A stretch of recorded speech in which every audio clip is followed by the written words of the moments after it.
Cinema എന്ന് പറഞ്ഞാൽ തന്നെ ഒരു തരം പറ്റിക്കലാണല്ലോ. ഇല്ലാത്തത് ഉണ്ടെന്ന് കാട്ടി നമ്മളെ പറ്റിക്കുക, എന്റർടൈൻ ചെയ്യിക്കുക. ഈ ചതിയിൽ വഞ്ചന എന്നൊക്കെ പറയുന്ന പോലെ ആ പറ്റിക്കലിനുള്ളിൽ തന്നെ വേറെ പല ട്രിക്കുകൾ ഉപയോഗിച്ച ചില സിനിമകളുണ്ട്, ചില സീനുകളുണ്ട്. കളിപ്പാട്ടം കാണിച്ച് നമ്മളെ പറ്റിച്ച ചില സീനുകൾ. ഈ പറയാൻ പോകുന്ന കാര്യങ്ങളിൽ ചിലതൊക്കെ നമുക്ക് പെട്ടെന്ന് മനസ്സിലാവും, ചിലതൊന്നും നമുക്ക് ഒറ്റ നോട്ടത്തിൽ പിടിക്കാനേ പറ്റൂല. അതൊക്കെ ആർട്ട് ഡയറക്ടർമാരുടെ കഴിവ് പോലെ ഇരിക്കും. അങ്ങനെ കഴിവുള്ള ആർട്ട് ഡയറക്ടർമാർ അതിവിദഗ്ധമായി നമ്മളെയൊക്കെ പറ്റിച്ച ചില സീനുകൾ. പേടിക്കണ്ട, ഓലപ്പടക്ക തോക്കല്ല. അത്തരം സീനുകളെ കുറിച്ചാണ് നമ്മുടെ ഇന്നത്തെ വീഡിയോ. അപ്പോൾ കൂടുതൽ സമയങ്ങളെ നമുക്ക് ഈ വീഡിയോയിലേക്ക് കിടക്കാം. Welcome to filmy talks.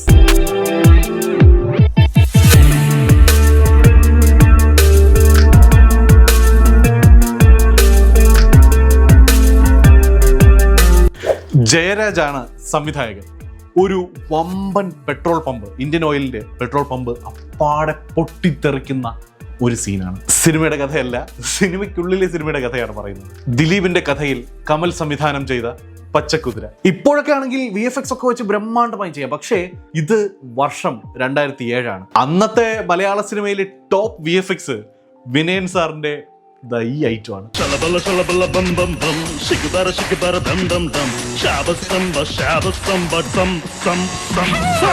അന്നത്തെ ലെവല് മനസ്സിലായി കാണുമല്ലോ. പിന്നെ ഇത്രയും തന്നെ ചെയ്തെടുക്കണമെങ്കിൽ അതിന് വലിയക്കാട്ടം ചെലവുണ്ട്.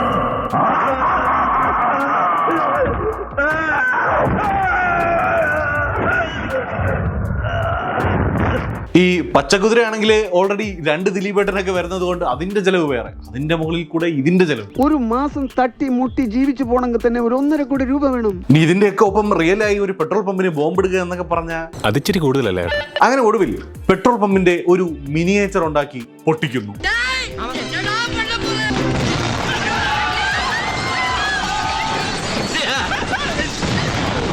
പണ്ട് കണ്ടപ്പോ റിയലായി തോന്നിയെങ്കിലും ഒന്നുകൂടൊന്ന് സൂക്ഷിച്ചു നോക്കിയാൽ നമുക്ക് സംഗതി പിടികിട്ടും. പെട്രോൾ പമ്പ് മാത്രമല്ല, അടുത്തുള്ള ബിൽഡിങ്ങുകൾ കൂടി മിനിയേച്ചർ ഉണ്ടാക്കി വളരെ കൺവിൻസിംഗ് ആയി ചെയ്തൊരു സീൻ. പെട്രോൾ പമ്പിന്റെ ഓരോ മൈന്യൂട്ട് ഡീറ്റെയിൽസും ഗംഭീരമായി മിനിയേച്ചർ രൂപത്തിൽ കൊണ്ടുവന്ന് നമ്മളെ മനോഹരമായി പറ്റിച്ച സീൻ. എന്നെ തേച്ചതാണല്ലേ. സ്റ്റേറ്റ് അവാർഡ് വിന്നറായ ആർട്ട് ഡയറക്ടർ സുരേഷ് കൊല്ലമായിരുന്നു ഈ പടത്തിന്റെ ആർട്ട് ഡയറക്ടർ. ആളൊരു കില്ലാടി തന്നെ. ഇനി പറയാൻ പോകുന്നത് ഇതിനും വർഷങ്ങൾക്ക് മുൻപ് വന്നൊരു പടത്തിലെ സീനിനെ കുറിച്ചാണ്. ലാലേട്ടന്റെ പടമാണ്. പടത്തിലെ മെയിൻ സീനാണ്. ലാലേട്ടനെ ചെയ്യാത്ത ഒരു കുറ്റത്തിന് കുറ്റവാളിയാണെന്ന് കണ്ടെത്തി ഒരു ട്രക്കില് പുള്ളിയെയും മറ്റ് കുറച്ച് കുറ്റവാളികളെയും ഒക്കെ ആയിട്ട് ജയിലിൽ അടയ്ക്കാൻ കൊണ്ടുപോകുന്നതിനിടയിൽ പുള്ളി ഈ വണ്ടിയിൽ നിന്നും ചാടിപ്പോകുന്നു. ഇതാണ് സീൻ. DCM ടൊയോട്ടയുടെ ഒരു പഴയ ട്രക്ക് റോഡിൽ നിന്ന് ഇടിച്ച് മറിഞ്ഞ് സൈഡിലെ കൈവരിയിലും ഒക്കെ തട്ടി അതും തകർത്ത് കുഴിക്കകത്തോട്ട് പോയി വീഴുന്ന സീനാണ്. പക്ഷേ ഒറ്റ നോട്ടത്തിൽ തന്നെ നമുക്ക് മനസ്സിലാവും സംഗതി ഉത്സവ പറമ്പിലെ കളിപ്പാട്ടമാണെന്ന്.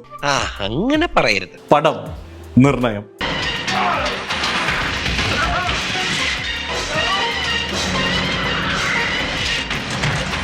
സംഗീത് ശിവൻ എന്ന സംവിധായകനെ നമുക്കറിയാം. യോധയും വ്യൂഹവും നിർണയവും ഒക്കെ മേക്കിംഗ് ക്വാളിറ്റി കൊണ്ട് നമ്മളെ ഞെട്ടിച്ച പടങ്ങളാണ്. ഇവിടെ ചിലപ്പോൾ ബഡ്ജറ്റ് പ്രശ്നമൊക്കെ ആയതുകൊണ്ടായിരിക്കാം മിനിയേച്ചർ യൂസ് ചെയ്തിരിക്കുന്നത്. പക്ഷെ എന്തായാലും മൊത്തം പടത്തിൽ തന്നെ ഈ ഒരു സംഭവം ഇത്തിരി ബോറായിരുന്നു. അത്രയും ഇമ്പോർട്ടന്റ് ആയ ഒരു സീനിൽ ഇങ്ങനെ പെട്ടെന്ന് കളിപ്പാട്ടം കാണുമ്പോൾ ആരായാലും അയ്യേ എന്ന് പറഞ്ഞു. അതും അത്രയും കിഡിലൻ ഒരു പടത്തിൽ. ഞെട്ടിക്കുന്ന വേറൊരു സംഭവം എന്താണെന്ന് വെച്ചാൽ 4 തവണ മികച്ച ആർട്ട് ഡയറക്ടർക്കുള്ള ദേശീയ പുരസ്കാരം നേടിയിട്ടുള്ള ഇന്ത്യയിലെ തന്നെ ഏറ്റവും ഗംഭീര ആർട്ട് ഡയറക്ടർമാരിൽ ഒരാളായ സലീം ചന്ദയായിരുന്നു ഈ സിനിമയുടെ ആർട്ട് ഡയറക്ടർ. ലാലേട്ടന്റെ അളിയൻ, അതായത് സുചിത്ര ചേച്ചിയുടെ സഹോദരൻ സുരേഷ് ബാലാജി ആയിരുന്നു ഈ സിനിമയുടെ പ്രൊഡ്യൂസർ. അന്ന് മലയാള സിനിമയുടെ മൊത്തം ബഡ്ജറ്റ് തന്നെ കോടി കടക്കുന്നത് അപൂർവമായിരുന്ന സമയം. ഈ ട്രക്കിനൊക്കെ അന്ന് ലക്ഷങ്ങളാണ് വില. വെറുതെ പൊടിച്ചു കളയാൻ അങ്ങനെ ലക്ഷങ്ങൾ പുള്ളിയുടെ കയ്യിൽ ഉണ്ടായിരുന്നില്ലായിരിക്കാം. ചിലപ്പോൾ നമ്മുടെ ആന്റണി ചേട്ടനായിരുന്നെങ്കിൽ ഇതൊക്കെ ഇങ്ങനെ പുഷ്പം പോലെ അമിട്ട് പോലെ കൊണ്ടിട്ട് പൊട്ടിച്ചേനെ അല്ലേ. ലാലേട്ടന്റെ പടത്തിന് ഇപ്പോൾ പൃഥ്വിരാജ് ചോദിച്ചിട്ട് പുള്ളി ഹെലികോപ്റ്ററൊക്കെ ഇറക്കിയിട്ടുള്ളൊരു സ്ഥിതിക്ക് ഇതൊക്കെ പുള്ളി നിസ്സാരമായിട്ട് ചെയ്യുമായിരുന്നു.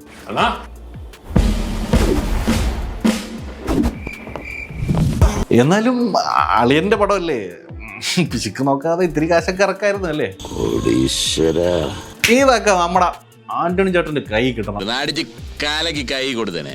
ഇനി ഇതിനും വർഷങ്ങൾക്ക് മുൻപ് 1989 വന്നൊരു പടത്തിലെ സീനിനെ പറ്റി പറയാം. അതും ലാലേട്ടന്റെ പടം തന്നെയാണ്. അതിലും വണ്ടി തന്നെ, പക്ഷെ ഈ കാറോ ട്രക്കോ ഒന്നും അല്ല, അതുക്കും മേലെ சொல்றீங்களே அதுக்கும் மேல என்ன இருக்கு? എയർക്രാഫ്റ്റ്. സിനിമയുടെ തുടക്കത്തിൽ തന്നെ ഒരു എയർക്രാഫ്റ്റ് അപകടത്തിൽപ്പെടുന്നു. അതിനുള്ളിൽ ഉണ്ടായിരുന്ന 2 ക്യാപ്റ്റന്മാരെ കാണാതാകുന്നു. ഒറിജിനൽ എയർക്രാഫ്റ്റിന്റെ വിഷ്വൽസിനൊപ്പം ബ്രില്യന്റ് ആയി ബ്ലെൻഡ് ചെയ്തെടുത്ത മിനിയേച്ചർ ഷോട്ട്സ്. പടം ദൗത്യം.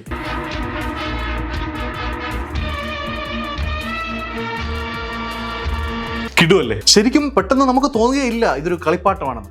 ഡയറക്ടറിന്റെ കഴിവ് സമ്മതിച്ചേ മതിയാവും. ദൗത്യം എന്ന സിനിമയിലൂടെ തന്നെ പ്രശസ്തനായ ദൗത്യം അനിലാണ് ഈ പടത്തിന്റെ സംവിധായകൻ. രാധാകൃഷ്ണനാണ് ഈ സിനിമയുടെ ആർട്ട് ഡയറക്ടർ. ഒരു പെർഫെക്റ്റ് മിനിയേച്ചർ തന്നെ ആയിരുന്നു ഇത്. അത് ഡയറക്ടർ പക്കയായി എക്സിക്യൂട്ട് ചെയ്തപ്പോ സീൻ കിടുവായി. Iyer the great.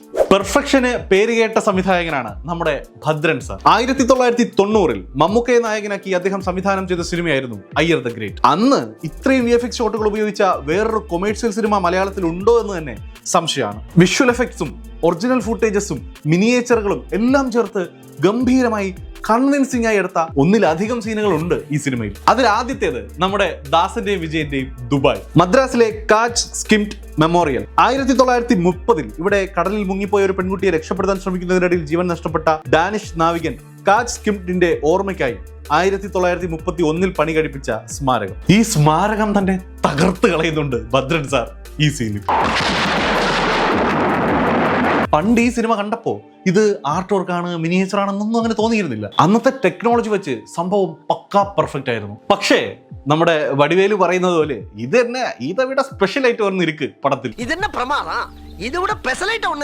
ഒരു കിടിലൻ ട്രെയിൻ ആക്സിഡന്റ്. ട്രെയിനിനുള്ളിലെ വിഷ്വൽസും VFXും ട്രെയിനിന്റെ മിനിയേച്ചറും ഒക്കെ കൂട്ടി പെർഫെക്റ്റ് ആയി എഡിറ്റ് ചെയ്തെടുത്ത സീൻ. പണ്ട് ഈ സീനൊക്കെ കണ്ട് അന്തം വിട്ടിരുന്നിട്ടുണ്ട്. ഇപ്പോഴും മോശമല്ല അല്ലേ? VFXന് വേണ്ടി കാശ് പൊടിക്കാതെ കുറഞ്ഞ ബഡ്ജറ്റിൽ ചെയ്തെടുക്കാം ഇന്നും പെർഫെക്റ്റ് ആയി. വാഴുന്നോർ. TV-ലൊക്കെ കണ്ടാൽ നമ്മൾ പലർക്കും മാറിപ്പോകുന്ന 2 സിനിമകളാണ് ലേലവും വാഴുന്നോരും അല്ലേ? ഒരേ ജോഷി സാർ, ഒരേ സുരേഷ് ഗോപി, ഏറെക്കുറെ ഒരേ ഗോഡൌൺ ക്ലൈമാക്സ്. ഗോഡൌൺ ക്ലൈമാക്സ് അല്ലെങ്കിലും ജോഷി സാറിന് ഒരു വീക്ക്നെസ് ആണല്ലോ. 2020 ഉൾപ്പെടെയുള്ള പുള്ളിയുടെ പല സിനിമകളിലും നമുക്ക് ഈ ഗോഡൌൺ ക്ലൈമാക്സ് കാണാം. ലേലത്തിന്റെ ക്ലൈമാക്സിൽ മധ്യ ഗോഡൌൺ ആണ് കത്തിക്കുന്നതെങ്കിൽ വാഴുന്നോരിൽ പടക്ക ഗോഡൌൺ ആണ് കത്തിക്കുന്നത്. പടക്കങ്ങൾ എന്നും എന്റെ ഒരു വീക്ക്നെസ് ആയിരുന്നു. ഈ സാമ്യതകളൊക്കെ കൊണ്ടാകാം ഈ 2 പടങ്ങളും തമ്മിൽ പലപ്പോഴും മാറിപ്പോകുന്നത്. വാഴുന്നോരിന്റെ ക്ലൈമാക്സിൽ കുട്ടപ്പായി കത്തിക്കുന്ന പടക്ക കമ്പനി ഒറിജിനൽ അല്ല, മിനിയേച്ചറാണ്.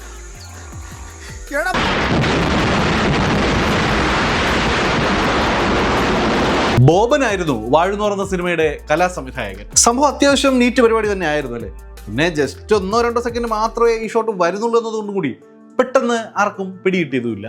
വർഷം 2010. ലാലേട്ടൻ എക്സ്റ്റെൻഡഡ് കാമിയോ ചെയ്ത ജനകൻ.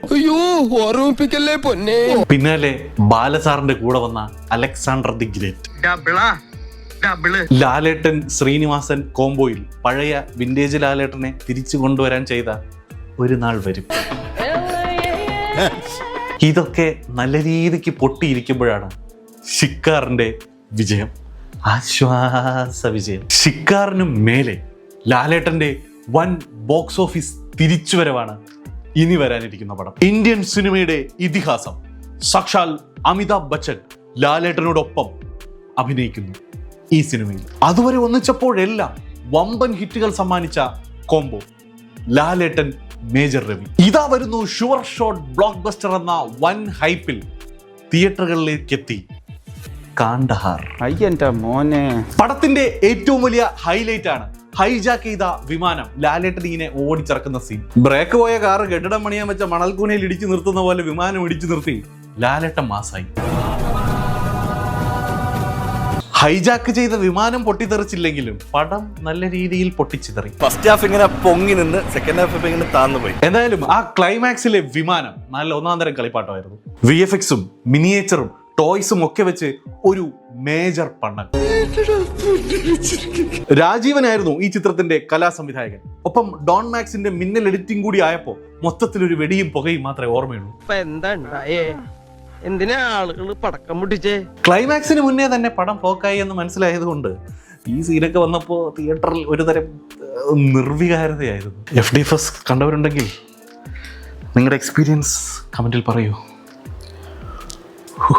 இப்போதான் கொஞ்சம் கொஞ்சமா எல்லாத்தையும் கடந்து வந்துட்டு இருக்கேன். கடந்து போறதுதானே வாழ்க்கை. വീണ്ടും ഒരു ട്രെയിൻ എക്സ്പ്ലോഷൻ സീൻ പറയാം. 1998 നമ്മളൊക്കെ തിയേറ്ററിൽ വായും പൊളിച്ചിരുന്ന് കണ്ട ട്രെയിൻ എക്സ്പ്ലോഷൻ. കാലാപാനി, ചിന്നാടന്റെ പ്രിയദർശന്റെ കാലാപാനി. അന്ന് മനസ്സിലായില്ലെങ്കിലും പിന്നീട് മനസ്സിലായി ഈ സാധനം കളിപ്പാട്ടമാണെന്ന്. എടാ ഉറുമീസേ, ഇത് കുട്ടിയല്ല ബൊമ്മയാണ്. സാബൂസിറിലായിരുന്നു കാലാപാനിയുടെ കലാസംവിധായകൻ. ഗംഭീര പെർഫെക്ഷൻ ആയിരുന്നു ഈ ട്രെയിൻ സീനിന്. ബോഗിയുടെയും തീവണ്ടിയുടെയും ഒക്കെ ഡീറ്റെയിലിംഗ്സ് ഒക്കെ അസാധ്യം. പിന്നെയും ആ ഒരു മൺകൂനയിൽ വന്ന് ഇടിക്കുമ്പോഴാണ് ചെറിയൊരു കല്ല് കടി തോന്നുന്നത്. ഇനി ഇതൊക്കെ തിയേറ്ററിൽ കണ്ടപ്പോൾ തന്നെ കളിപ്പാട്ടമാണെന്ന് കത്തിയവരുണ്ടെങ്കിൽ കമന്റിൽ പറയണേ. അപ്പോൾ ഇതൊക്കെയാണ് മലയാള സിനിമയിൽ മിനിയേച്ചറും കളിപ്പാട്ടവും ഒക്കെ ഉപയോഗിച്ച് നമ്മളെ കൺവിൻസ് ചെയ്ത, അല്ലെങ്കിൽ ഞെട്ടിച്ച, അതുമല്ലെങ്കിൽ പറ്റിച്ച സീനുകൾ. ആർട്ട് ഡയറക്ടർമാരുടെ കഴിവ് തന്നെയാണ് അന്നൊക്കെ നമ്മളെ തിയേറ്ററിൽ വായും പൊളിച്ചിരുത്തിയത്. ഇന്ന് വെറുതെ ഒരു കൗതുകത്തിന് അതൊക്കെ ഒന്ന് പറഞ്ഞു വന്നേ ഉള്ളൂ, അല്ലാതെ ആരെയും കളിയാക്കാൻ ഉദ്ദേശിച്ചിട്ടുള്ള ഒരു വീഡിയോ ഒന്നും അല്ല ഇത് കേട്ടോ.